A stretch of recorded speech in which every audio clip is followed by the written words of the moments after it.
Moving on, there are over 1.5 million diagnosed paranoid schizophrenics living in America today. Should our healthcare system be doing more to make sure they are safe to themselves and others by watching over them 24 hours a day? Yes, we need to monitor these people to make sure they're safe. Hide cameras everywhere they go, in the streets, in their homes, in the eyes of people at the convenience stores where they shop. Cameras aren't really enough, I read it in a medical journal recently that a number of doctors have already begun to place microscopic tracking devices under the skin of schizophrenics, which is a great way to make sure that they don't get lost. Yeah, and this article said here recently that most of them have had no problem with that, and it's a very non-invasive procedure and has proven to work very well Painless. so far. Yeah, schizophrenics often respond well to pleasant memories from their past, and one technique which might give them a little bit of relief is if we have their caregivers' faces surgically reconstructed so they look like the schizophrenic's dead relatives. Now, some say that we should offer verbal encouragement by implanting speakers in their ears which would whisper kind words to them 24 hours a day. Couldn't agree more. I think what would be great would be a recorded voice on a loop saying,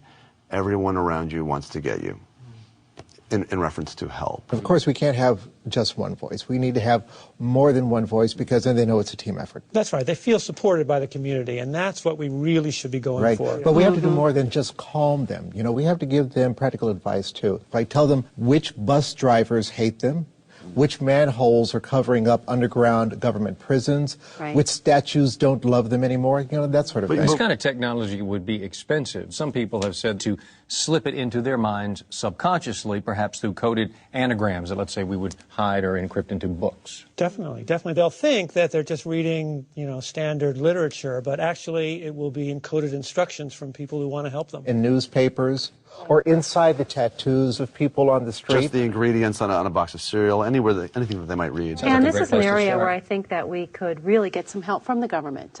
We could be using the stealth planes and helicopters to be tracking the paranoid schizophrenics as they're going through their daily lives. We already have the ability to make everything that's the color red signal data and images back to the government's underground bunkers. And we should be using this technology to help these people.